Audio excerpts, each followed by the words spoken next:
இப்போ என்ன பண்ணுறோம், ஏற்றிட்டோமா? அடுத்து செய்ய வேண்டியது தான் தண்ணீரில் ஏற்றக்கூடிய பச்சை விளக்கு. அப்போ பச்சை விளக்கு அப்படிங்கிறது வந்து பார்த்தீங்கன்னா, பச்சை கலர் எரிய வைக்க போதில்ல, அதே பச்சை கற்பூரம் தான். தண்ணி என்ன பண்ணீங்க, ஒரு சொம்பு எடுத்துக்கோங்க, இல்லாட்டினா ஒரு சின்ன இடலமா எடுத்துங்க, தண்ணி வச்சுக்கோங்க.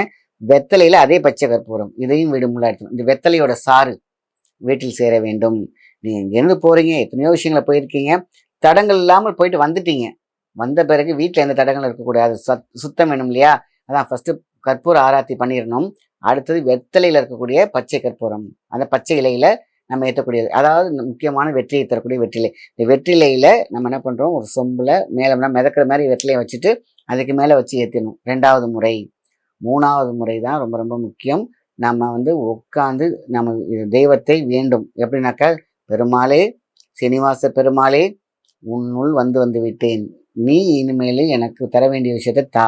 இப்போ உட்காந்து ஒரு பேப்பரில் உட்காந்து எழுதுங்க. எவ்வளோ கடன் இருந்துச்சு உங்களுக்கு, தீர வேண்டும், என்னென்னலாம் வாங்க வேண்டும், அப்படியே ஒரு பேப்பரில் எழுதி நீங்கள் என்ன பண்ணுறீங்க, ஒரு சிலை இருக்குதோ, வீட்டில் இருக்கக்கூடிய சுவாமி படம் இருக்கோ, அதை வச்சிருங்க. நீங்கள் போய் நல்லா வேண்டிட்டு வந்திருப்பீங்க, சொல்லியிருப்பீங்க. ஆனால் கண்டினியூவேஷன் வீட்டுக்கு வந்து நீங்கள் செய்ய வேண்டியது கற்பூர ஆராத்தி ஃபுல்லாக காமிச்சிட்டு, வெத்தலையிலையும் ஒரு தடவை காமிச்சிட்டு, நீங்கள் என்ன பண்ணுறீங்க, உங்களுக்கு தேவையானதை எழுதுறீங்க ஒரு பேப்பரில். அதை நீங்கள் என்ன பண்ணுறீங்க, பெருமாளுக்கு ஒரு சிலையாக வச்சுருந்தீங்களாலோ, இல்லை வந்து ஒரு ஃபோட்டோ வச்சுருக்கீங்களாலோ, இல்லை பூஜை ரூமில் வச்சுருங்க. அவ்வளோதான். இதுதான் நீங்கள் செய்ய வேண்டியது. எவ்வளோ பணம் வேணும் உங்களுக்கு, அதை எழுதாமல். சித்திரமும் கைப்பழக்கம் அப்படி சொல்லுவாங்க, செந்தமிழும் நான் பழக்கம்னு சொல்லியிருக்காங்க. நாவால் நீங்கள் என்ன பண்ணுறீங்க, அப்படி சொல்லிட்டு வந்துடுங்க. கையால் எழுதணும் இல்லையா, இவ்வளோ எனக்கு பணம் வேணுங்க ஐயா, பெருமாளே எனக்கு இது நடக்கணும், நீங்கள் லோன் போட்டிருக்கேன், என்ன உங்களுக்கு தேவையோ அத்தனையும் எழுதிட்டு நீங்கள் என்ன பண்ணுறீங்க, அது மேலே வச்சுருங்க. உங்கள் வீட்டில் சாலிகிராம கல் இருந்துச்சுன்னா, ஏதோ ஒரு சின்ன இது பேப்பர்லேயோ, மீன்ஸ் ஒரு டப்லையோ நீங்கள் பேப்பரில் எழுதி வைக்கிறீங்களே, அது சாலிகிராம கல்லை மேலே வச்சாலும் ஓகே தான்.